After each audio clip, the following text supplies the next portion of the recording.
If there's one thing I appreciate, it's the art of cinema.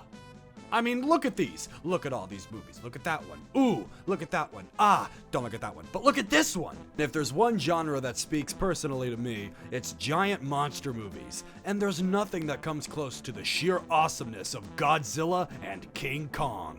I loved all the movies that these two legendary big bros were in, ever since I was a wee lad. When I saw the original King Kong vs. Godzilla, I thought it was the coolest film ever. I remember watching it as a kid and being absolutely astounded by the cinematic brilliance that was being portrayed on screen. I mean, good lord, look at that. You just can't fucking top it.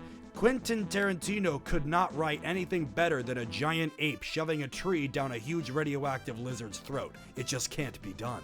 Once the 2014 Godzilla film rolled around, only one thought popped into my mind as I walked out of the theater. My hopes were high that maybe, just one day, I would see King Kong vs. Godzilla on the big screen. And sure enough, Kong Skull Island came around and knocked my socks off. That only meant that eventually I would see the big ape go against the king of monsters. This time it wouldn't just be two dudes in rubber suits slapping each other around. It would be new, expensive, and cool. I remember being so excited when they finally teased the movie at the end of Godzilla King of the Monsters.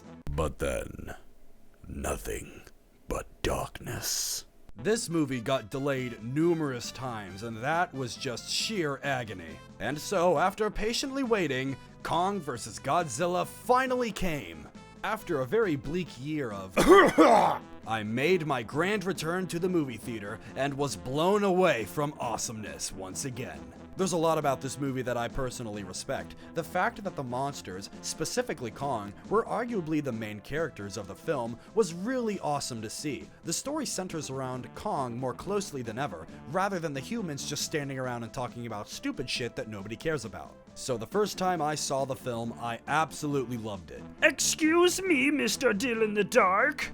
Well, hello, loyal viewer of this video. Thanks so much for interrupting me. What can I do for you? When are you going to talk about what's wrong with the movie? All you've done is praise it. I'm getting to that, so hold your goddamn horses. Then I saw the film again, and something didn't quite feel as right when I watched it. My retinas weren't so blinded by my high expectations and childlike wonder. And that thought sat with me until I watched it a third time. And now it feels like there's just a little wrinkle in the script that brings the movie down a little bit that could have easily been fixed. During the climactic final battle, Godzilla pins down Kong. Kong makes it very clear that he will not submit to Godzilla, and the two have this really cool moment where they just scream in each other's faces. And then, Godzilla just walks away. Hey, where are you going? Get back here and kill each other! That just doesn't feel right. I know Kong's a good guy and there's no way they were actually gonna let Godzilla kill him, but let's take a look at previous examples of apex predators that would not submit to Godzilla.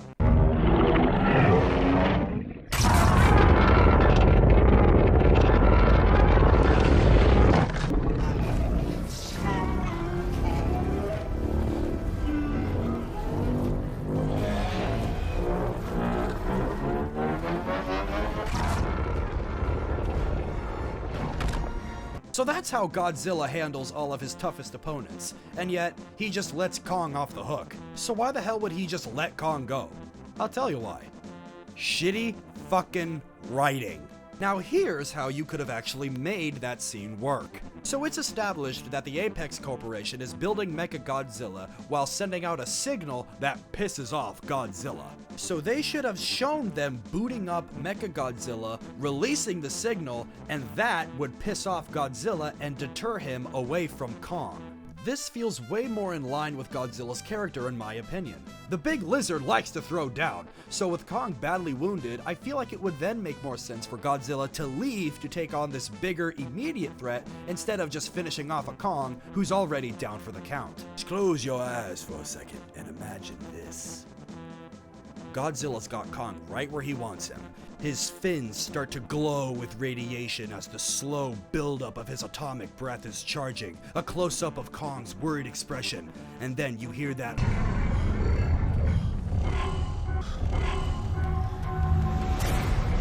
And upon hearing that noise, Godzilla's attention is now directed towards the sound, and he stomps off towards it. That's another thing I really appreciate about Kong vs. Godzilla, is that somebody actually won a versus movie. Yeah, nobody wants to see their favorite monster lose, but come on, so many versus movies always end in ties that it's nice to finally have a decisive winner.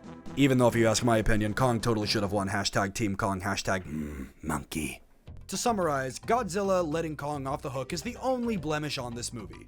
I mean, what, do you really expect me to talk about how the human characters are boring and the movie doesn't make any sense in some spots? Come on now. After enduring years of disappointing Hollywood schlock that only cares about ruining its own franchises, Kong vs. Godzilla is a big, dumb, beautiful breath of fresh air for this weary old moviegoer. Due to the disappointing box office numbers of King of the Monsters, thanks for not seeing that by the way, Kong vs. Godzilla was designed as the last movie in the Monsterverse. It was their way of leaving things open-ended in case the film did good, but if it underperformed, then the Monsterverse was ready to end there. But oh boy, did this movie rake in the money. There's now rumors swirling of a Son of Kong movie being made now that Kong vs. Godzilla made a shit ton of money. So here's my little pitch for the next installment of the Monsterverse. Welcome, Hollywood executives. Go on, take a seat right here. I saved a little spot for you. Go on, sit down and shut up!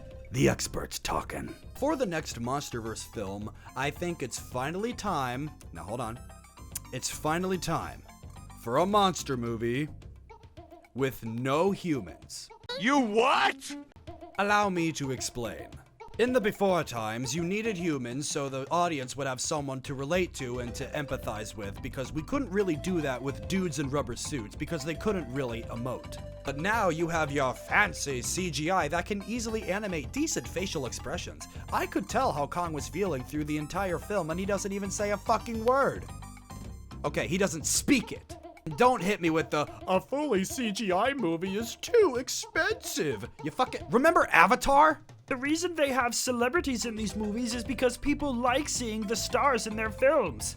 Yeah, but I don't slap my money down on the ticket counter to see the humans talk. I talk because the monster is the star. The monster is why you go see the film. And if you want to challenge the preconception that these monster movies are nothing but mindless garbage, then why don't you challenge the viewer to try to empathize with a creature that isn't capable of human speech? I think you'll find that now more than ever, people are more willing and able to sympathize with movie monsters. And with no humans, you don't have to pay for any costly celebrities. Audiences aren't as stupid as you think we are. We don't need a human to walk us through what's happening on screen. Looks like round 2 goes to Kong. Wow, thank you for clearing that up. I needed you to look at the camera and tell me exactly what I just saw with my own fucking eyeballs. And now on to who I think could be the next big bad in the next film. I think we're ready for Gigan. Let's bring that beautiful bladed bastard to the big screen. And we need Jet Jaguar. Please, for the love of God, make Jet Jaguar happen. It's easy money, Hollywood, and I know how much you love money, you big greedy fucks. I know my tone has been pretty harsh in this video, but it's because I see the beauty in these films and I know their potential can only get better with each movie. Godzilla and Kong are two of the most celebrated fictional creations on the planet, and they deserve the best. I'm Dylan the Dark, and what did you think of my pitch for the next Monsterverse movie? Do you also agree with my rewrite of the scene from Kong vs. Godzilla? Either way, let me know down below in the comments. And check out the rest of my channel where I play horror games and even live stream them. And if you like my monster talk, you can check out my series, Cryptid Corner, where I discuss the many cryptids that lurk in the United States. Thanks for watching, and I'll catch you on the flip side.